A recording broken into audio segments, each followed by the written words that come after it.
அளவே பெருமளவு கல்லாதது உலகளவே. எத்தனை இலக்கிய ஏடுகள் இந்த உலகத்துல பிறக்க போகுது தெரியும். பனை ஓலை, பனைமரம் இருக்குல்ல, அது ஓலைகளை தந்து கொண்டே இருக்கும், அது சூழிகளாக மாறிக்கொண்டே இருக்கும். பல பேர் எழுதிக்கிட்டே இருப்பாங்க. நான் இதுதான் படிப்பு முடிஞ்சதுன்னு சொல்லி சொல்ல முடியுமா? ஏடுகளை பனை ஓலை என்றும் தந்து கொண்டிருக்கும், எழுதிய பாடலுடன் இலக்கியம் ஓய்ந்திடுமோ. கற்றது கைமள் அளவே பெருமளவு கல்லாதது உலகளவே. தன்னை பெரிதாக எண்ணும் அப்படி காத்துல ஆடும். ஆமா, புயல விட ஆடிக்கிட்டே இருக்கும். அந்த மரத்தினுடைய கதை எப்படி முடியும் தெரியுமா? தன்னை பெரிதாக எண்ணும் மரமும் தரையில் சாயும், சற்று கர்வம் கொண்டு இருந்தேன் கற்றிருந்தும் தோற்று போனேன். கற்றது கைமண் அளவே பெருமளவு கல்லாதது உலகளவே. கையெடுத்து வணங்குகிறோம். ஆண்டுக்கு ஒரு முறை சிலவர் தினமும் அங்கிருந்து பூசை செய்கிறோம் தலைவர்களை. அவளை பார்த்து அருள் கேட்கிறவ தவிர கையில என்ன இருக்குன்னு பார்த்தோமா? அதானே 7 வச்சுக்கிட்டு இருக்கா. எதுக்கு? இன்னும் படிக்கணும்னு, இன்னும் இன்னும் கற்றுக்கொள்ள என்னிடும் கலைமகளே தன் கரத்தில் ஏடுகளை தாங்கிய காட்சி தருவாள். கற்றது கைமள் அளவே பெருமளவு கல்லாதது உலகளவே. அவ்வை பாட்டி கற்றது கைமண் அளவே எழுதுனது ஒரு நயம் என்ன தெரியுமா? நீ என்ன படிச்சிருந்தாலும் சரி அது மண்ணு தாண்டா, கை மண்ணு தாண்டா. கத்துற மண்டையில மண்ணு இருக்கான்னு கேக்குறான்ல, கண் மண்ணு தாண்டா. நீ படிச்ச படிப்பு அவ்வளவுதான், கல்லாதது இருக்கு அது உலகளவு. நான் என்ன பாடுறது படி நானே நடக்காம இருக்கலாமா? உடையது விளம்பேல்னு ஆத்திசூடி 5 அதை மறந்துட்டனே, அதுக்கு அஞ்சணும் இல்லையா? அது வீரியம் பேசார் வித்தை எரித்தோடு சொல். வித்தை நல்லா தெரிஞ்சவர்கான்ல, ரொம்ப அப்படி நிற கூட தழும்பாதுங்கிற மாதிரி அப்படி அடக்கமா இருப்பான். அதை சொல்லிட்டு நானே இதுபடி ஆயிட்டேன். தன்னை உணர்ந்ததும் அங்க பார்த்தா, தன்னை உணர்ந்தால் இறைவன் தெரிவான். எவன் ஒருவன் தன்னை உணர்கிறானோ அவருக்கு கடவுளுக்கு இருந்து காட்சி அளிப்பார். இதுக்கு அடையாளம் தன்னை உணர்ந்தால். இப்ப அங்க காட்சி அளித்தார், முருகப்பெருமார் காட்சி அளித்தார். முருகா முருகா நீதான் முருகன் என்றால் என்னை இங்க அனுப்பி வச்சாரு. அவன் நிச்சய பிள்ளையார் நான் உறுதிப்படுத்திக்கிட்டேன். முதல்ல நினைச்சது சரியா போச்சு. முருகா முருகா எனக்கு காட்சி கிடைச்சியா? யார் யாருக்கோ எப்போ கிடைக்கக்கூடிய காட்சி. எனக்கு பெரிய தவம் கூட நான் ஒன்றும் செய்யவில்லை, ஏதோ தமிழ் பாடிக்கிட்டு இருக்கிற அவ்வளவுதான். தன்னை உணர்ந்தேன், இது ஒரு தவமா அப்படின்னு சொல்லி அவரை கையெடுத்து வணங்குகிறாள். வயல் ஒரு தெய்வமே அப்படின்னு. ஏழ்தலம் புகழ் காவேரியால் விளை சோழமள் தலமீதே மனோகர ராஜகம்பீர நாடாளு நாயக வயலூர. முருகா எனக்கு காட்சி உனக்கு நான் என்னத்தை தரப்போறப்பா? எனக்கு இப்படி ஒரு காட்சி கிடைச்சிட்டு அதானே. தமிழ் மூதாட்டி உனக்கு ஒரு கட்டளை எடுக்கிறேன். உலகம் 4 வழி சந்திப்பிலிருந்து திண்டாடிக்கிட்டு இருக்கு அப்படின்னு முருகன் அவன் மொழியில் சொல்லுகிறான். எப்படின்னு கேளுங்க பாட்டி. உலகம் 4 வழி சந்திப்பிலே அகப்பட்டு திண்டாடுகிறது. கொடியது, இனியது, பெரியது, அரியது எது எது என்பதை கொஞ்சம் உலகத்துக்கு சொல்லுங்க பாட்டி. முருகா நீ எனக்கு அருள் கொடுத்து விட்டாய். இனி எனக்கு பாடுவது கஷ்டமா? நான் மிக சுலபமாக பாடுகிறேன். கொடியது எது என்று சுட்டி காட்டுகிறேன், இனியது எது என்று எடுத்து ஏம்புகிறேன். அதே மாதிரி பெரியது எது என்பதற்கு வழிகாட்டுகிறேன். அரியது என்பது எது என்பதை அழகாக சொல்ல போகிறேன். உன் தமிழ் எனக்கு துணை செய்யும் அப்படின்னு பாட ஆரம்பிக்கிறார். எப்படின்னா, கொடியது கேட்கின் நெடிய வெவ்வேலு. கொடிது கொடிது வறுமை கொடிது, அதனினும் கொடிது. இளமையில் வறுமை அதனினும் கொடிது. ஆற்றுனா கொடு நோய், அதனினும் கொடிது. அன்பிலா பெண்டிர், அதனினும் கொடிது. இன்புற அவர் கையால் உண்பதுதானே. இப்ப நீங்க சொன்ன கொடுமையெல்லாம் விட கொடுமை கொடிதிலும் கொடிது ஏதாவது இருக்குமா? இருக்க என்ன இப்படி அன்பில்லாம சாப்பாடு போடுறாங்கன்னு தெரிஞ்சு அங்கேயே குத்தி எடுத்துக்கிட்டு சாப்பிடுவோம்ல, அதை விட கொடிது அப்படின்னு நான் சொல்ல நினைக்கிறேன். அப்புறம் எது இனியது தெரியுமா? உலகத்திலே இனியது எதுன்னு சொல்லுவாங்க கேளுங்க. இனியது கேட்கின் தனி நெடு வேலோய், இனிது இனிது ஏகாந்தம் இனிது, அதனினும் இனிது ஆதியை தொழுவது, அதனினும் இனிது அறிவின சேதல், அதனினும் இனிது அறிவுள்ளோரை கனவிலும் நனவிலும் காண்பது தானே. இனியது கேட்கின் தனி நெடு வேலோய்,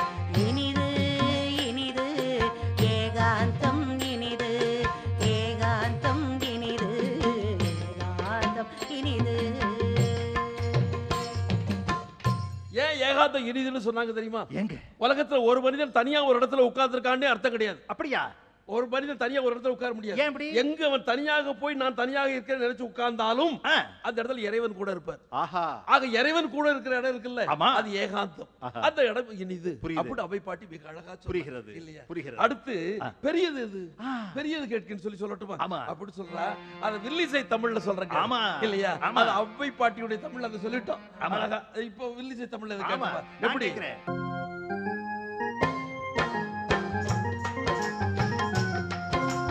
உலகினில் பெரியது எது சொல்லவாம்? உலகம் இதே மிக பெரிதல்லவா? அதனிலும் பெரிதெது என்று சொல்லவா? அந்த விதி எழுதும் பிரம்மன் படைப்பல்லவா? பிரம்மனை விடவும் மிக பெரிது எது? அந்த பெருமாள் புத்தி சயனம் கடல் தானது. கடலை விடவும் மிக பெரிது எது? அடங்கும் கடலே குருமுனியின் கையல்லவா? குருமுனி அகத்தியன் முன் கதை என்ன? அவர் சிறுமன் கலசம் தந்த கதை அல்லவா? சிறுமன் புவியை விட பெரிது எது? அது சீறி வரும் ஆதிசேஷ பாம்பு தானது. சீறி வரும் பாம்பை விட பெரிது எது? அணியும் சிவகாமி சிறுவிரலின் மோதிரம் அது. அன்னை சிவகாமி எங்கு அடக்கம்? அவள் அர்த்தநாரி ஒரு பாகம் தன்னில் அடக்கம். அப்பன் இறைவன் எங்கே அடக்கம் அம்மா? அவன் அன்பு தொண்டர் உள்ளத்திலே ஒடுக்கம் அம்மா.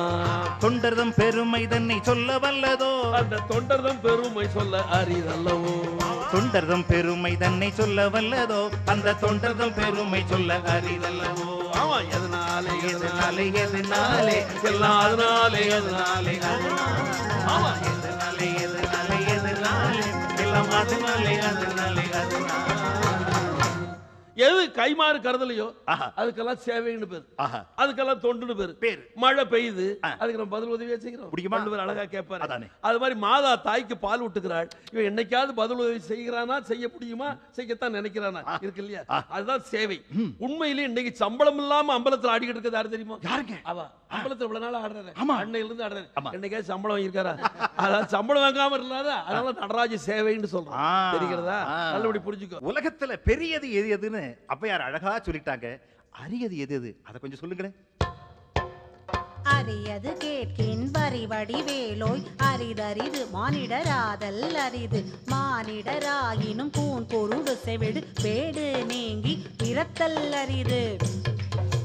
பேடு நீங்கி பிறந்த காலையும் ஞானமும் கல்வியும் நயத்தல் அரிது. ஞானமும் கல்வியும் நயந்த காலையும் தானமும் தவமும் தாம் செயல் அரிது. தானமும் தவமும் தாம் செய்வராயின் வானவர் நாடு வழி திறந்திடுமே. நல்ல புரிஞ்சதுங்க. இப்போ ஒண்ணு கேட்க போறோம். என்ன?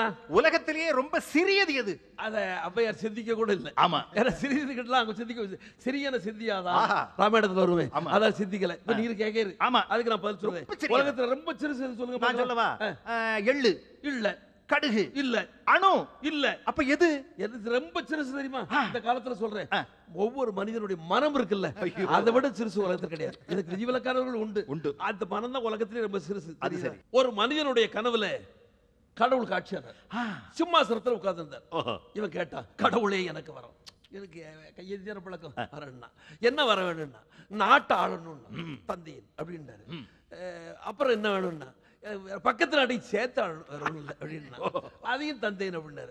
அப்புறம் வேற இன்னொரு நாடு அந்த பக்கம் இருக்கு, அதையும் சேர்த்து ஆளணும்னா அதையும் தந்தையின் அப்படின்னு சொல்லிவிட்டாரு. அப்புறம் வேற போயிட்டு வரணுமா அப்படின்னு கடவுளுக்கு புறப்பட்டாரு. அப்ப ஒரு தீவு இருக்கு பக்கத்துல அங்கங்க, அதுகளையும் சேர்த்து ஆண்டோம்னா எனக்கு இன்னும் கொஞ்சம் சந்தோஷமா இருக்கும் அப்படின்னு அதையும் தந்தேன். அப்ப நான் வரட்டுமா என்ன புறப்பட்டாரு. கடவுளே இன்னும் ஒரே ஒரு விஷயம், இந்த சூரியன், இந்த சந்திரன், இந்த நட்சத்திரங்கள், இந்த காஸ்மாஸ், இது பூரா எனக்கு சேர்த்து கொடுத்துட்டேன்னா எல்லா அளவு சூரியனுக்கு போட்டுக்கிடுவேன், சந்திரனுக்கு வச்சுக்குவேன், எல்லாருக்கும் வாடகைக்கு கொடுவேன், நிறைய பணம் கிடைக்கும், எனக்கு இதெல்லாம் கொடுத்தீங்கன்னா நல்லா இருக்கும் அப்படின்னு. அப்படியா? சூரிய சந்திரன் உனக்கு வேணுமா? நட்சத்திரங்கள் வேணுமா? பாருங்களேன் என்ன தரணுமா அப்படி சொல்லி என்ன பண்ணாரு தெரியுமா? சரி தந்தோம் அப்படின்னு சொல்லி கொடுத்துட்டாரு. கொடுத்துட்டு கடவுள் வாசகம் சொன்னார், அப்பா இனி நான் கொடுக்கிறதுக்கு என்கிட்ட எதுவும் இல்லை, நீ கேட்பதற்கு எதுவும் இல்லை, நீ கடவுளையே ஏழையாக்கி விட்டாய், நான் உனக்கு ஒன்றும் தர முடியாது, அப்புறம் புறப்பட்டுமா அப்படின்னா. கடவுளே இன்னொரு வரம்னா, நீங்க தர முடிஞ்ச ஒரு வரம் ஒன்று இருக்குன்னா, இன்னொரு வரம் என்னப்பா? இன்னமா நான் தரவா உனக்கா? அது என்னன்னு சொல்லி கேட்டேன். வேற ஒண்ணும் இல்ல, நான் இன்னொரு 5 வருஷத்துக்கு கடவுளா இருக்கணும், நீங்க சீட்டை காலி பண்றீங்களா அப்படின்னு சொன்னா என்ன கடவுளை காணும். மனிதன் அவளை கீழே போயிட்டாங்க. பாத்தீங்களா? அவனை திருத்துவதற்காகத்தான் அவை பாட்டி அவளை அற்புதமா பாடிக்கிட்டு சேர்நாடு வருகிறார்கள், பாண்டி நாடு வருகிறாங்க. பல நாடுகளுக்கு அப்படியே போயிட்டு சோழ நாட்டு பக்கம் வந்து பாரியினுடைய பரம்பு மலை வரைக்கும் சொல்லி வந்துட்டாங்க. அப்படியா? ஒரு சிறுவங்கிறது பார்த்து கேட்டான், பாட்டி பாட்டி நான் அந்த ஊர்லயும் பார்த்தேன், இந்த ஊர்லயும் பார்த்தேன், எல்லா ஊர்லயும் தோல்ல பையன் நீ கலத்தவே மாட்டேங்க, அதே போட்டிருக்கிறியே, இது என்ன சமாச்சாரம், என்ன பாட்டு கேட்டா, அது என் உலகம் அப்பா அப்படி சொன்னாலே தவிர அதுக்கு அவனுக்கு விளக்கம் சொல்லல. அப்படியே தகடூர் வந்தாள். தகடூர்னு நம்ம அன்னைக்கு சொல்றது எது தெரியுமா? இன்றைய தர்மபுரி இருக்குல்ல, அந்த ஊர் தான் தகடூர்னு சொல்லி பேரு. அங்கிறது வந்தா அங்க ராஜா ஆண்டுகிட்டு இருக்கா தெரியுமா? அதிகமான நெடுமான் அஞ்சி அங்கிருந்து ஆண்டுகிட்டு இருக்கா. அவன் தான் உலக மகா அருள் கவின்னு அவைய முதல்ல சொன்னவன். அவன் தான் புரிந்து கொண்டவன். தன் அரச சபையில் அவளுக்கு முதலிடம் கொடுத்தவன். நீ தாயாக உன்னை வணங்குகிறேன், தமிழாக உன்னை வணங்குகிறேன், ஆஸ்தான கவியா வணங்குறேன், நீ இங்கே இருக்குன்னு சொல்லி சொன்னான். ஒரு அற்புதமான ஒரு நெல்லிக்கனி கிடைச்சு. அப்படியா? நல்ல மருத்துவ குணம் உள்ள கனி. அந்த கனி அவன் என்ன செஞ்சா தெரியுமா? அத முதல்ல தாயே இதை நீ உண்ணணும், இதுதான் இன்னைக்கு உங்களுக்கு முதல் விருது நான் தர்றேன், நீங்க சாப்பிடுங்க அப்படி சொன்னான். அவன் வைக்கிறது சொல்லி சாப்பிட்டு அதுக்கு அப்புறம் இவன் சொல்றான் என்ன தெரியுமா? அது என்ன தெரியுமா? சாப்பிட்டதுக்கு அப்புறம் சொல்றான், இது வந்து இது மகத்துவத்தை சொல்றேன், நீண்ட நாள்களுக்கு சொல்லி வாழ முடியும், நீடூழிக்கிறது வாழலாம், நல்ல சக்தியோடு வாழ்வார்கள், ஆரோக்கியத்தோடு. அது 10 100 வயசு 110 வயசு லொக்கலுக்குன்னு இருமிக்கிட்டு இல்லை, ஆரோக்கியமாக நீடித்த ஆயுளுங்கிறது வாழ்வதற்கு உரிய கனி. இது மகத்துவம் உள்ள கனி, மருத்துவ கனி அப்படி சொல்லி கொடுத்தான். அப்ப அவ என்ன கேட்டா தெரியுமா? அதுதான் தமிழுக்கு தான் அந்த குணம் வரும். என்ன கேட்டா? அதிகமானே நீ அரசன் அல்லவா, அதிக நாள் வாழ வேண்டியவன் நீ அல்லவா, எனக்கு ஏன் இந்த கிழவிக்கு கொடுத்த? அவன் என்ன சொன்னா தெரியுமா? தாயே நீ அருள்கவி அல்லவா, என்னால் தகடூர் மட்டுமே பயன்பெறும், உன்னால் தமிழும் தமிழகமும் பயன்பெறுமே தாய், அதற்காகத்தான் தந்தேன். அப்பா இது உன்னை கருப்பொருளாக வச்சுக்கிட்டே நான் பாட்டுக்கிறது பாடியிருக்கணும் அப்படி நான் நினைக்கிறேன். அதை அறம் செய்ய விரும்பு அப்படிங்கிற ஒரு பாட்டு இருக்குல்ல, என்ன அற்புதமான பாட்டு. எனக்கே இந்த பாட்டுடைய பெருமை இப்போதான் சொல்லி தெரியுது. அறத்தை செய்ய விரும்பினாலே ஒருத்தன் போதும். எனக்கு இப்போ ஒரு ஞாபகம் வந்தது. என்ன ஞாபகம்? வேற ஒன்றும் இல்லை, எங்கள் ஊரில் ஒருத்தர் போய் நிதி கேட்டாங்க ஒரு பொது விஷயத்துக்காக. அவருக்கு ஒன்றும் இல்லையா இருந்தாரு. ஒரு 1000 ரூபா நான் தந்ததா எழுதுங்கட்டார். 1000 ரூபா கேட்ட 1 ரூபா கிடையாது, 1000 ரூபா தந்தா எழுதுங்கட்டார். சரி உங்க பேர் எழுதிக்கிறேன்னா எழுதிட்டு போயிட்டா கையெழுத்து போட்டு கொடுத்தாரு. சரி அவன் எல்லா இடமும் அவர் 1000 ரூபா தந்திருக்காரு, அவர் 1000 ரூபா தந்திருக்காருன்னு சொன்னான். அவரே 1000 ரூபா கொடுத்துருக்காரா? எவ்வளவு வறுமையில் இருக்காரு, அவரே கொடுத்திருக்காரா? அவரே கொடுத்திருக்காரா? அவரே கொடுத்திருக்காரு. இவர் கொடுத்தாரு, இவர் கொடுத்தாரு, இவர் கொடுத்தாரு, எல்லாரும் கொடுக்க ஆரம்பிச்சுட்டாங்க. இப்ப எவ்வளவு நிதி தேவையோ அதை விட அதிக நிதி பிரித்து விட்டது. ஆக முதல் எது தெரியுமா? அவர் அறம் செய்ய விரும்பினாரே அதே முதலாகி விட்டது. அந்த விருப்பம் தான் இப்போது முதலாகி இருக்கு. அது புரியுதா? ஆக வாழியவே பல்லாண்டு காலம் நாங்கள்லாம் மேடையில் வில்லு பாட்டில் பாடுறோமே, அதுல என்ன 110 கோடி மக்களும் இந்தியாவில் நல்லா இருக்குன்னு பாடும்போது அது 110 கோடி மக்கள் சேர்ந்து வாழ்த்தக்கூடிய பலம் நமக்கு வருது. என்னைக்குமே வாழ்த்துக்கு மட்டும் இந்த கல்யாண மண்டபங்கள்ல எல்லாம் எக்கோ வர்ற மாதிரி வைக்கிறாங்களே, ஆமா ஏங்க அது வாழ்கவே நமக்கே விழும். ஒரு ஆள ஒரு சாப்பிடுங்க சாப்பிடுங்க 2 3 சாப்பிடுங்க கேட்கும் கலகலன்னு சொல்லி வாழ்கவே வாழ்க்கை உலகத்துக்கு சொல்லி வாழ்த்தணும். அறத்தை செய்ய விரும்புவது பெருமவனை விட அதை செய்ய விரும்புவதே அங்கிருந்து முதல் பையனை அதிகமான் அப்படின்னா எப்படி தெரியுமா? அன்பில் அதிகமான், பண்பில் அதிகமான், பாசத்தில் அதிகமான், கொடை குணத்தில் அதிகமான், தமிழ் உணர்வில் அதிகமான். அதனால தமிழ் வாழட்டும் அப்படின்னு சொல்லி கொடுத்தான். அந்த கொடுத்த கனி எவ்வளவு சுவைன்னா எவ்வளவு சுவை, அது எப்படி இருக்கும்? இப்படி இருக்கும். ஒரு பாட்டு பாட போறாங்க கனியை பத்தி, இப்படி இருக்கும் இந்த கனி.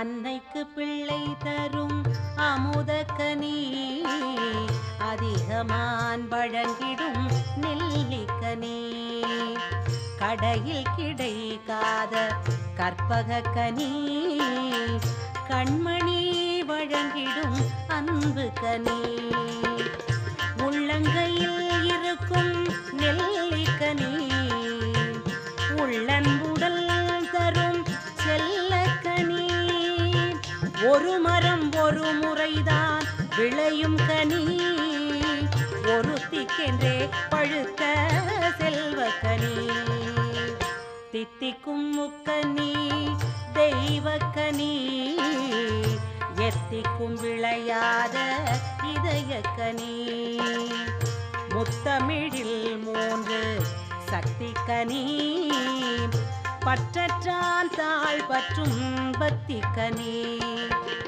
கோபத்தில் உருவான பழனிக்கனி, அதன் குணத்தினை போல் இதுவும் இனிய கனி, முக்தியை தள்ளி வைக்கும் வாழ்வு கனி, மூலிகை தீர்க்காயுள் முதிர்ந்த கனி, மூவேந்தர் தவம் செய் முத்தமிழ் கனி, முருகன் பஞ்சாமிருத ஞானக்கனி சங்க புலவரும் உண்ணா மதுரை கனி சரித்திர சாறு தரும் சாதனை கனி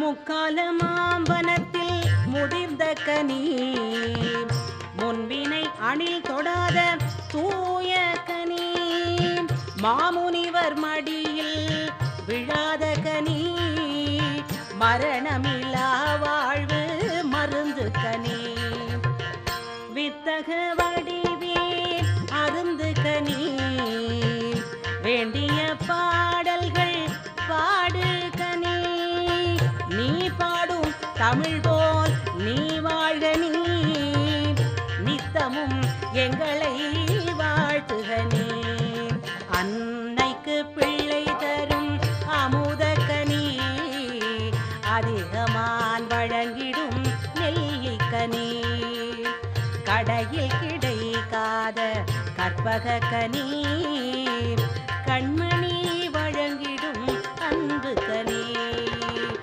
கண்மணி வழங்கிடும் அன்பு கனி கண்மணி வழங்கிடும் அன்பு கனி ஔவையாருக்கு மெத்த மகிழ்ச்சி, ரொம்ப ஆனந்தப்பட்டாங்க. அதிகமான் கொடுத்த கனி பாடியதா, அருவுகன் கொடுத்த அருள் பாடியதா, ஓஹோ, அல்லது அவள் கொண்டு வந்த பிறவியில கொண்டு வந்த பாக்கியம் இருக்குல்ல அதுதான் பாடிச்சா அப்படி நம்ம எதையுமே சொல்ல முடியாது. அவ்வளவு இனிமையாக பாட்டு. ஔவையார் மெத்த மகிழ்ச்சி போட்டு ஒரு வாசகம் சொன்னாங்க. என்ன? நீங்க ஆத்திசூடிய பாராட்டுறீங்க, புகழ்றீங்க, நல்ல இனிமையா பாடுறீங்க, எல்லாம் மகிழ்ச்சி. எனக்கு ஒரே ஒரு உதவி செய்ய முடியுமா? உலகத்தை பார்த்து என்னை வரைக்கும் ஔவையார் கேட்கிறா, அதுபடி பாடி திருந்துங்க. நீங்க நான் எழுதுவது பாராட்டுக்கல்ல, பத்திரத்துக்கல்ல, விருதுக்கல்ல, வேண்டாத வெகுமதிக்கல்ல, சும்மா எல்லாரும் 4 பேர் சொல்லணுமேங்கிறதுக்காக பாடி திருந்துங்கள், ஆத்திசூடி பார்த்து பாடி திருந்துங்க அப்படி சொல்றா. அது ஒண்ணுதான் இவ்வளவு பாட்டை கொடுத்த அவ்வை நம்மகிட்ட கையேந்தி கேட்கறது என்னன்னு கேட்டா, பாடி திருந்துங்கப்பா, அதுக்கு தான் நான் எழுதியிருக்கேன் பாருங்க. அப்படி எப்படி சொல்றேன்னா, ஆத்திசூடி பார்த்து பாடி திருந்துங்கோ, பாடல் அத்தனையும் பாட்டி ஊட்டும் அமுதுங்கோ. ஆத்திசூடி பார்த்து பாடி திருந்துங்கோ, பாடல் அத்தனையும் பாட்டி ஊட்டும் அமுதுங்கோ. அறம் செய்ய விரும்பு என்று நீங்க சொல்லுங்கோ, நல்லதை விரும்புங்கோ, நல்லது தானா நடக்குமுங்கோ. ஆறுவது சினம் என்றுதான் தெரியுங்கோ, கோபம் ஆபத்தை பாவத்தை செய்யாதீங்கோ. இயல்வது கரவேல் என்று நீங்க சொல்லுங்கோ, இயன்றவரை இனிய மனதினால் நீங்க உதவுங்கோ. ஈவது விளக்கில் என்பது என்பது அழகுங்கோ அழகுங்கோ, எடுத்தெடுத்து கொடுக்கிற பழக்கோ வளருங்கோ. ஆத்திசூடி பார்த்து பாடி திருந்துங்கோ, பாடல் அத்தனையும் பாட்டி ஊட்டும் அமுதுங்கோ. ஆத்திசூடி பார்த்து பாடி திருந்துங்கோ, பாடல் அத்தனையும் பாட்டி ஊட்டும் அமுதுங்கோ. உடையது விளம்பேல் என்று நீங்க உணருங்கோ, தனது ஒசத்திய சொல்லி அசத்திடவே கூடாதுங்கோ. ஊக்கமது கைவிடல் என்று முழங்குங்கோ, நீங்க உங்களை நீங்களே உற்சாகப்படுத்தி உயருங்கோ. எண்ணெழுத்துகளில் அதனை நீங்க மதியுங்கோ, எழுத்தும் கணக்கும் நமது 2 கண்ணுங்கோ. ஏற்பது இகழ்ச்சி என்று நீங்க சொல்லுங்கோ சொல்லுங்கோ, ஏந்து பழக்கம் கேவலம் தூர தள்ளுங்கோ. ஆத்திசூடி பார்த்து பாடி திருந்துங்கோ, பாடல் அத்தனையும் பாட்டி ஊட்டும் அமுதுங்கோ. ஆத்திசூடி பார்த்து பாடி திருந்துங்கோ, பாடல் அத்தனையும் பாட்டி ஊட்டும் அமுதுங்கோ. ஐயம் இட்டு உன் என்பதை படிச்சு பாருங்கோ, ஏழைக்கு இட்ட பின் சாப்பிட முன்னே பாருங்கோ. ஒப்புற ஒழுக என்பதை நீங்க கேளுங்கோ, ஊரோடு பேரோடு சீரோடு உறவோடு வாழுங்கோ. ஓதுவதொழியேல் என்பதை நீங்க படியுங்கோ,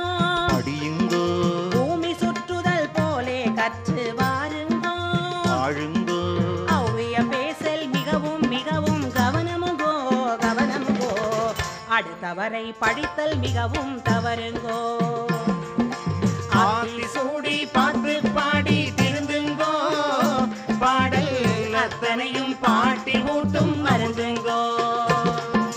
ஆத்தி சூடி பார்த்து பாடி திருந்துங்கோ, பாடல் அத்தனையும் பாட்டி ஊட்டும் மருந்துங்கோ. அக்கம் சுருக்கேல் என்றால் பொருளை சொல்லிடுவோம், தப்பு தராசு எப்பவும் வேண்டாம் எண்ணிடுவோம். 6 வயது பிள்ளைக்கு சொன்ன அறிவுரையே, ஆமா 100 வயது தாத்தா பாட்டிக்கும் வாழ்த்துரையே. 6 வயது பிள்ளைக்கு சொன்ன அறிவுரையே, ஆமா 100 வயது தாத்தா பாட்டிக்கும் வாழ்த்துரையே. ஆமா 100 வயது தாத்தா பாட்டிக்கும் வாழ்த்துரையே. கண்ணே 100 வயது தாத்தா பாட்டிக்கும் வாழ்த்துரையே.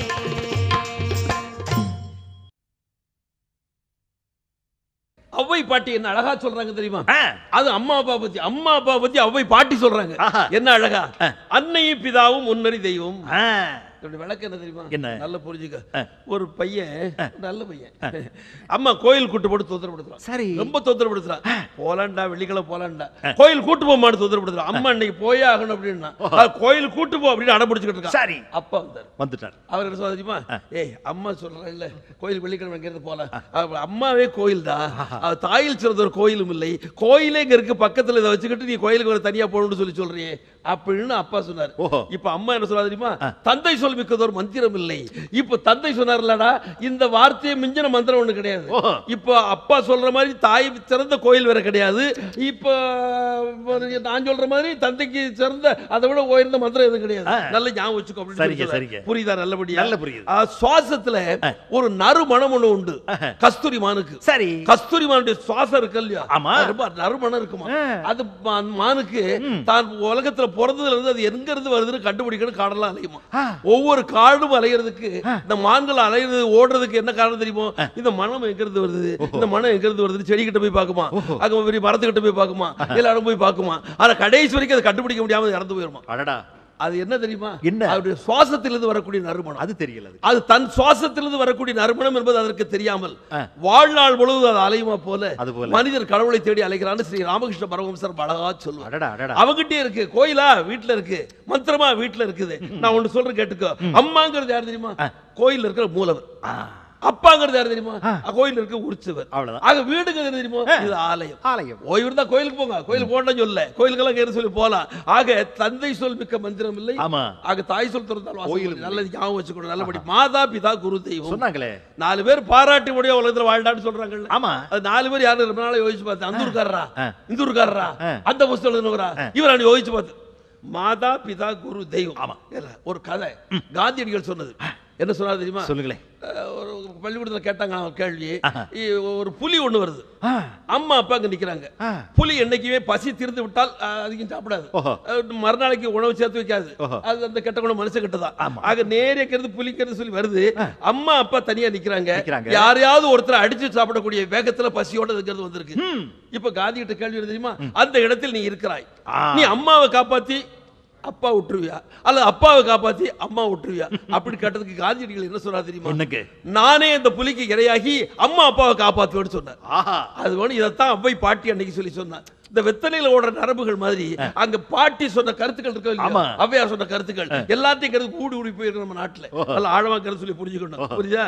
நான் புலிக்கு உணவாகி என் பெற்றோரை காப்பாத்துன்னு சொன்னார். பாருங்க, ஒரு அருமையான ஆங்கில கவிதை ஒன்று சொல்றேன். கடவுள் தாயை படைத்தார். கடவுளுக்கு ஒரு அசிஸ்டன்ட் இருப்பாரு, அவர் உதவியாளர். அவருக்கு ஒரு அசிஸ்டன்ட் போது சந்தேகம் வந்துகிட்டே இருக்கும். அந்த ஆள் என்ன கேட்க ஆரம்பிச்சார் தெரியுமா? கடவுளை கடவுளை தாயை பார்த்தேன், கையெடுத்து கும்பிடணும் போல எனக்கு தோணுது. என்ன அழகாக படைத்தீர்கள், ஆனால் கண் பக்கத்துல ஓரத்துல ஒரு துளி கண்ணீர் மாதிரி ஒரு துளி இருக்குது. அது யார் என்ன வேலைப்பாடுன்னு கேட்டேன். அப்ப கடவுள் சொன்னாரா, அவரே தாயை கையெடுத்து வணங்கி விட்டு நான் தாயை மட்டும்தான் படைத்தேன், அந்த உருக்கமான ஒரு துளி அன்பு கண்ணீரை படைத்துக் கொண்டது அவள் தான். அப்படி சொல்ற. எப்படி பாத்தியா? அந்த தாய்க்கு சிறப்பு சொல்லும் போது ஔவையார் கிட்ட ஆங்கில கவிகள் கூட கிட்டத்தட்ட வர்றாங்க பாரு. அவ்வளவு அற்புதங்கள் எல்லாம் புரிஞ்சுக்கணும். ஆமா, இப்படியே பேசிட்டு எல்லா பிள்ளைகளுக்கும் அறவுரைகள் சொல்லிட்டு அதுல உருக்குங்கிறது வந்தோம். அடிக்கடி அவை ஒன்று சொல்லிக்கிட்டு இருக்கா. இந்த நாட்டுல ஒண்ணு சொல்லிக்கிட்டே இருக்கிறாங்க. எனக்கு அது பிடிக்கவே இல்லை. ஏன்னு கேட்டா, நம்ம நாக்கால முதல் தப்பு வார்த்தை சொல்லக்கூடாது. ஆண்டவன் நமக்கு நாக்கு நல்லதுதான் பேசுவோம் என்று நம்பி கொடுத்த நாக்கு. அவன் நம்பி கொடுத்திருக்கான். நாக்க வச்சு துரோகம் பண்ணப்படாது, அடுத்தவங்களை தப்பு செய்யக்கூடாது அப்படின்னு சொல்லிட்டு தனக்குள்ளே தனிமொழி நாடகத்துல வருமே. அந்த மாதிரி பேசிட்டு அவ்வையார் வந்துகிட்டு இருக்காங்க. வரும்போது பையன் பாட்டி அந்த ஊர்ல அன்றைக்கு பார்த்தேன், இந்த ஊர் கோயில் திருவிழாவில் பார்த்தேன், பாட்டி நாட்டுல பார்த்தேன், சேர நாட்டுல பார்த்தேன், சோழ நாட்டுல பார்த்தேன், எல்லா நாடும் போய்கிட்டு இருக்கிறியே, எல்லா ஊரும் உனக்கு பிடிச்சிருக்கா பாட்டி? பிடிச்சிருக்கா? அதுக்கு பிடிச்சிருக்கிறது ஒன்னே ஒண்ணு பிடிக்கல. என்ன? 3 நாட்டிலும் எனக்கு பிடிக்கல. இன்னும் குட்டி நாடு சின்ன நாடுகள் இருக்குல்ல, அங்கேயும் கூட எனக்கு பிடிக்காத ஒண்ணு இருக்கு. என்ன? அங்கங்க சாதி பேய்கள் நடமாட்டிக்கிட்டு இருக்குப்பா. இதை பார்த்தாதான் எனக்கு சொல்லி ஒண்ணு பிடிக்கல.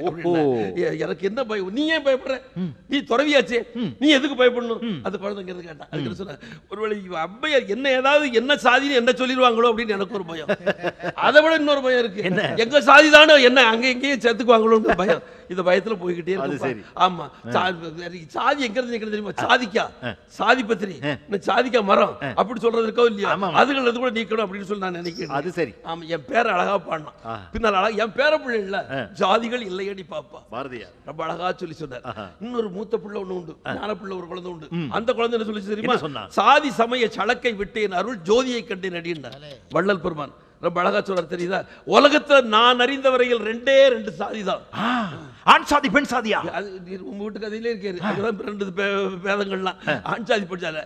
இட்டார் பெரியோர், இடாதார் இழிகுலத்தோ. எவன் தர்மம் கொடுக்குறானோ அவன் பெரியவன்டா, கொடுக்க மாட்டேன்னு சொன்னாலும் அவன் சின்னவன்டா அப்படி சொல்லிட்டு அந்த நேரத்தில் பாடிய பாட்டு தான் மிக அற்புதமாக சாதி இரண்டொழிய வேறு இல்லைன்னு சொல்லி பாடுறாங்க.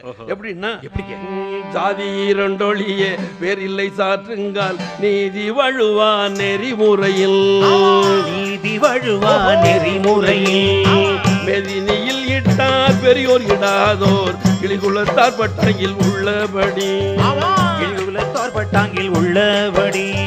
பாத்தியா, வரப்புல போயிட்டு இருந்தோம். ஆமா, வரப்பு கிட்ட வந்து இப்படி வரப்படாது. ஏர் தொழில் இன்னைக்கு வழங்கணும். அதுதான் உலகம் சொல்லணும். அதுதான் தலைமையான தொழில். நீ வா வணங்கிட்டு தானே வரேன் அப்படின்னா காலில் காலணி அடிச்சுக்கிட்டு அங்க வயல்கிட்ட வரப்புக்கு வரப்படாது. வரப்பு என்பது சீதேவியினுடைய கோயில், சீதேவியினுடைய தாய் வீடு. அதுக்கிட்ட அங்க அப்படிங்கிறது வரக்கூடாது அப்படி சொல்லி என்ன அழகா சொல்ற தெரியுமா? ஆற்றங்கரையை பத்தி சொல்றேன், அதுல இருந்து வயலை பத்தி சொல்லக்கூடிய சூழல் வந்திருப்பாரு.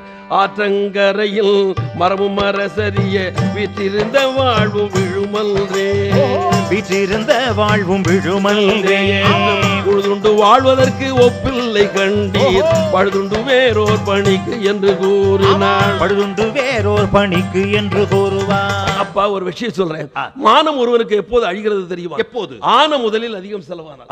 ஆன அந்த இடத்துல என்ன அர்த்தம் தெரியுமா? வருமானம். அவனுக்கு என்ன வருமானம் வருதோ அதை வச்சு வாழ்த்தா தான். ஆமா, அதை வச்சுதான் குலமானம் அபிமானம் தன்மானம் எல்லாம் நிலைக்கிறது அப்படின்னு சொல்லிட்டு ஒரு பாட்டு அழகா சொன்னாங்க. துட்டுக்கு இருக்கிற முக்கியம் தெரியுமா? ஆமா, தமிழன் துட்டுக்கு பேர் வச்சு பார்த்தான், காசுன்னு வச்சு பார்த்தான், பேர் பிடிக்கல. காசுனாலே குற்றம்னு ஒரு அர்த்தம் இருக்கு. தம்படின்னு வச்சு பார்த்தான், அது விட்டுட்டான். அப்புறம் பணம்னு வச்சு பார்த்தான், அவன் திருப்தி இல்லை. அதுக்கு ஒரு நல்ல பேர் வைக்கணுமே அப்படி சொல்லி யோசிச்சு ஆதி புலவன் ஒருத்தர் என்ன பேர் வச்சா தெரியுமா? முதல்னு அதுக்கு பேர் வச்சா. முதல் குழந்தை வருதுதான் முதல்ல அதுதான், பொழுது சேர்க்கணுமா முதல்ல அதுதான், கல்யாணத்துக்கு அதுதான், வேலைக்கு போனாலும் சம்பளத்துக்கு அதுக்காக தாங்க வேலைக்கு போகலாம். ஆக முதல் அப்படின்னு சொல்லி சொன்னான். முதல்ல சொன்னதும் எனக்கு ஒரு ஞாபகம் வருது. உண்மைதாங்க. நான் கூட சின்ன பையனா இருந்த போது நம்ம ஊர்ல திருவிழாவெல்லாம் நடக்கும்.